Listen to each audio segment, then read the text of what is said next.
Okay, so all the clearances check out, and by our luck everything is within spec. Most of them are just barely within spec, but that's totally fine. They're consistent across all the cylinders. So I imagine the valve clearances have been done before, it looks like, because there are paint marks on the cam gears, although that could be factory, I guess, but I'm not entirely sure. Maybe somebody who has a factory bike and has done the valve clearances can put a comment in. But yeah, I'm pretty happy with this. Like, it's super consistent. None of them are far from each other. They're all very close to uh, the bottom end of the spec that they're supposed to be, which is totally fine. I'd rather see them at the top end of the spec because damage occurs when your clearance becomes less than it's supposed to be. Having looser valves is not usually as damaging. In any case, this is good. We're not going to mess with any of the clearances. So what I'm going to do next is pull the valve cover gasket off and then clean off any old residual silicone that's on there.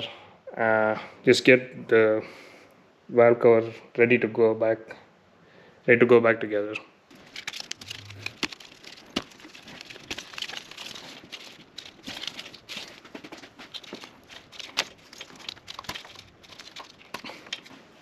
That's the old gasket off. Looks like there isn't really much silicone here at all, which is nice. It saves us the trouble of cleaning this stuff up. There's a small amount, which is great. So we're gonna just put a dab of silicone on here. I'm gonna get this mating surface cleaned up, wiped down, put a little bit of brake clean on my microfiber here, and then just go along and wipe all this off, make sure it's entirely dry.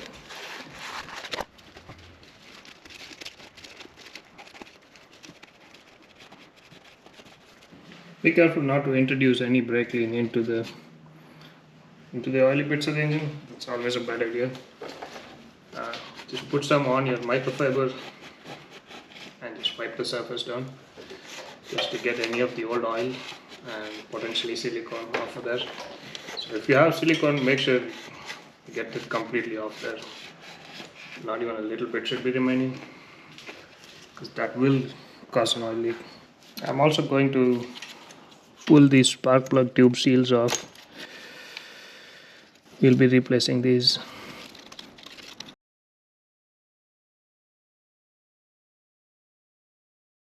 The other thing I'd like to do for my own curiosity is take a look down the bores and see what the cylinders look like.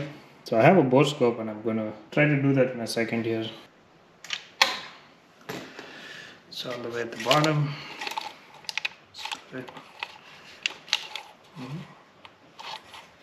That looks pretty good. It's a little bit oilier than I would like to see. Switch cameras here.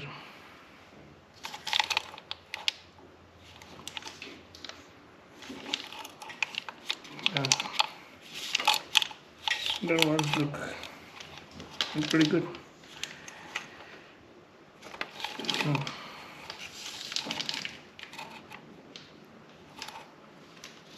Yeah, cylinder walls look pretty good.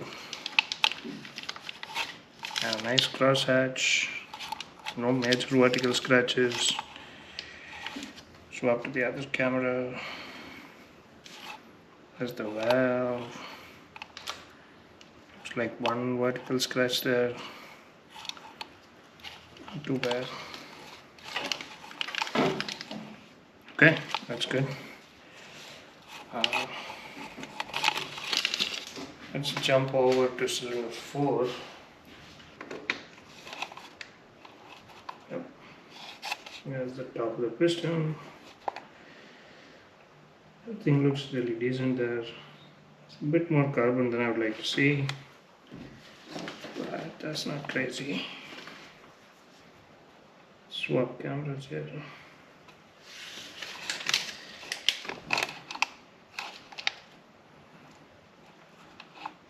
So a few vertical scratches here, nothing I'd be concerned about. Cross hatching looks good. Swap into the other camera. Up. Same story. Walls look good. Okay, that's really good.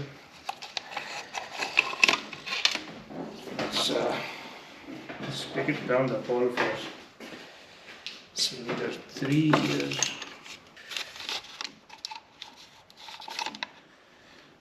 Let's get this spun so it's at the bottom of the bore.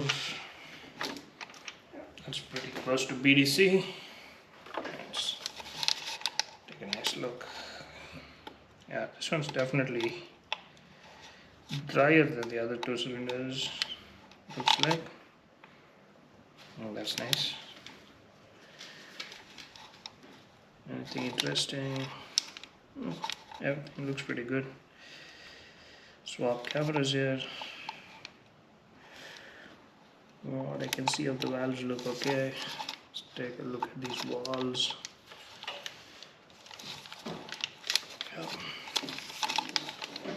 Walls look pretty good. Swap cameras. The other side of the valves. Nice crosshatch. Few minor scratches. Nothing to worry about. Everything looks really good, as we would expect. Over to cylinder 2.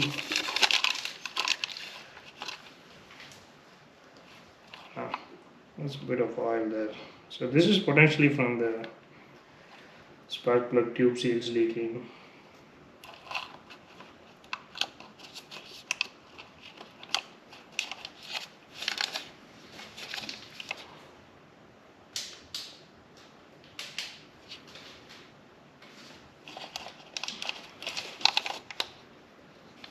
Looking at this piston, and just a little bit more wetness than I would like to see.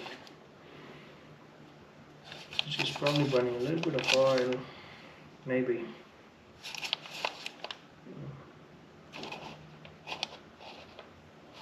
But I haven't seen any smoke out of this. Swapping cameras here. Valve looks okay. Again, a little bit of oil up there. Take a look at the walls.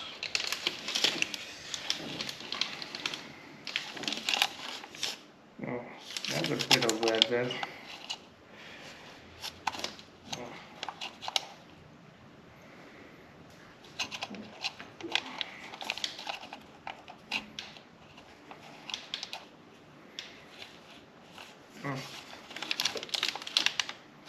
A bit more wear than I would like to see.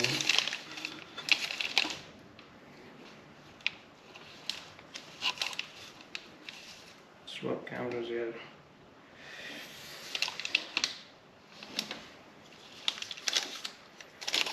On the other side of the wall as well. So there's a little bit of wear in this cylinder, but the camera usually makes it look way worse than it is. Unless I was seeing other symptoms, I wouldn't be concerned, but might be something to keep an eye on. Alright, I think that's good.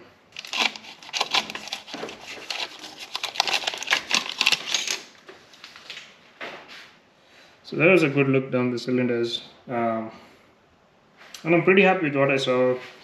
Cylinder 1 potentially has a little bit of wear on the walls. And all of them have a little bit more oil than what I would usually like to see, but I'm not super familiar with these engines. I don't know how oily they tend to get. But again, nothing I'm super concerned about right now. We can move on. I'm going to go ahead and install all 4 spark plugs. We're going to put a new set in them. Let's cross verify that we have the same part numbers. So these are the spark plugs that came out. Here I have the new plugs.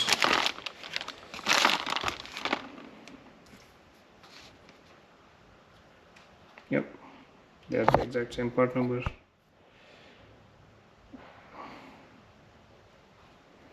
So that's good. So these I ordered from Babbitt's, and if you wanted to look at the part number, they're here. I will try to put my order list and all the part numbers in the description as well, so that you can order the same thing if you wanted to. So let's get these tossed in there. I looked in the manual and it seems like the spark plugs come pre-gapped. We don't have to worry about the gap, and the torque spec is 13 Newton meters. So first let's get all the 4 plugs in, then finger tight, and we'll torque them down. So one of the things to note with the spark plug and using spark plug sockets, definitely want a spark plug to be seated in the socket securely, so that it's not going to fall out, because it's a really bad idea to drop your spark plug down the chute or down the spark plug hole, because it can very easily bump against the edge and then change your spark plug gap. Spark plug gap is extremely vital, so make sure you don't drop the spark plug down the hole and then try to thread it on there.